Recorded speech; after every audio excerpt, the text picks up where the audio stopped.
The UK Food Standards Agency has just confirmed that they can approve an additive without human testing. Considering that they're one of the strictest worldwide, that means this applies wherever you live.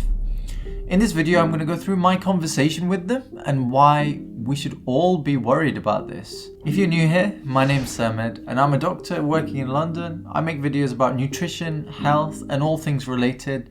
So if that's something you're into, hit the subscribe button so you can stay in the loop. For all my regular subscribers, welcome back. Good to see you again. A few weeks ago, I made a video on the UK versus US McDonald's fries. There are 3 ingredients in the UK, but 19 in the US.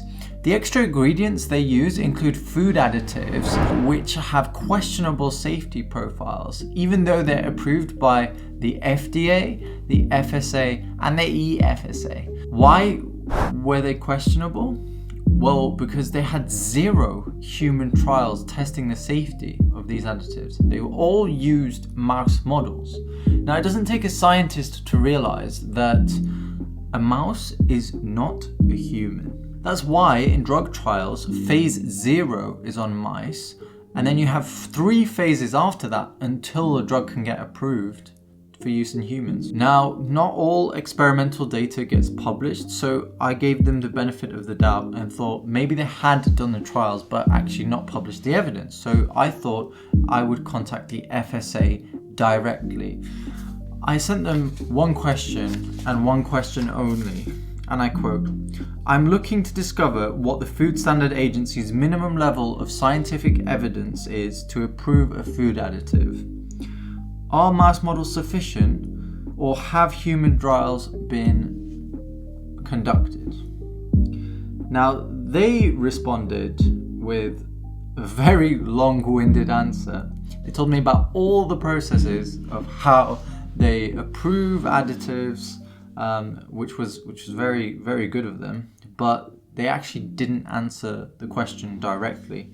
I don't know if that was intentional or not, but they did give me some interesting information about how the additives are approved. Now you can see here that essentially the company that is applying for the additive to be approved has to provide a lot of the scientific evidence.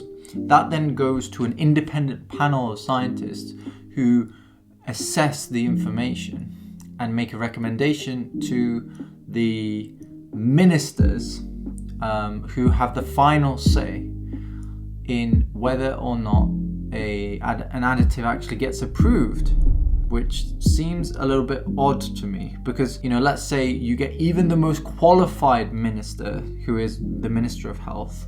Right now, that's Matt Hancock. If you look at his background, essentially he did an undergraduate degree in Oxford in politics, philosophy and economics, then did a master's in economics at Cambridge, then became a financial advisor for the Bank of England, and then went into a career in politics.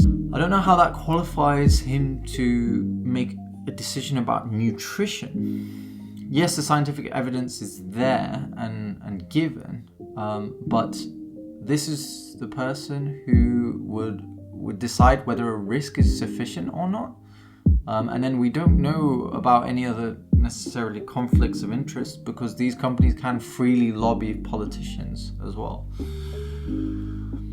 So I responded asking for clarification, and they sent me back saying food additives can be approved without having been tested in human subjects. They justified that by saying that we know enough about mouse models to apply and extrapolate that information to humans. The FSA then goes on to say that the reason why their process is so safe is because they keep all additives under constant review and always taking new evidence into consideration. So they quoted the Southampton 6 study as a success, which I think actually demonstrates the failure of the process more than anything. So if you don't know what the Southampton 6 is, it's essentially about a study that was done by McCann and colleagues back in 2007, which was quite high quality and proved that 6 food colorings actually cause ADHD and hyperactivity in children. As a result of that study, there were increased labeling restrictions on those specific colorings. So now it says on the packets, this product may cause hyperactivity in children. They're not banned, they're still out there. So even if you thought that was a win, how long did that actually take to come to fruition? It was first suggested that these colorings could cause hyperactivity in children 30 years before they got that outcome. Now let's look at how that would apply in today's society for a second, because back in the 1970s, the range of products that had additives was exponentially smaller, and each had fewer additives than today.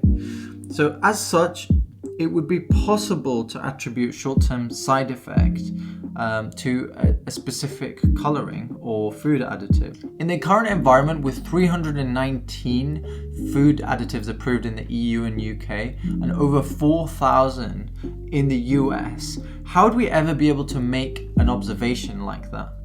Let's say, just using this as an example, E200 increases the risk of depression. First of all, how would you observe that in a mouse? Secondly, the additive rarely occurs on its own in food, and there are so many other things that cause depression. How would anyone ever discover it? The corporations don't study it, the regulators don't insist on it, and who would even fund it? It's no wonder that Professor Michael Pollan, who's a science and environmental journalist, advises that you shouldn't eat any food with more than 5 ingredients in it. The New York Times, where I write, allowed me to do a solicitation of their readers, and I got 2,500 different suggestions. A lot of them were really smart and really helpful, I think. Don't eat anything your great-grandmother wouldn't recognize as food. What would she say if you gave her a tube of that frube? Would she know what to do with it or how to get it into her body? Well, don't eat foods with more than 5 ingredients. Processed foods. There's a fundamental flaw in the system if we cannot rely on the regulators to investigate a chemical adequately. It should be corrected. Now, the UK government will consider debating any petition that reaches more than 100,000 signatures. So if this video gets more than 1,000 likes, I'm going to start a petition to get every new and existing food additive tested in humans before it can be sold in market. Now, I want to hear from you. Let me know in the comment section below. How do you feel knowing that these chemicals aren't tested in humans? Is there support for this? I need to know. I hope you found the video useful, and I will see you in the next one. Take care.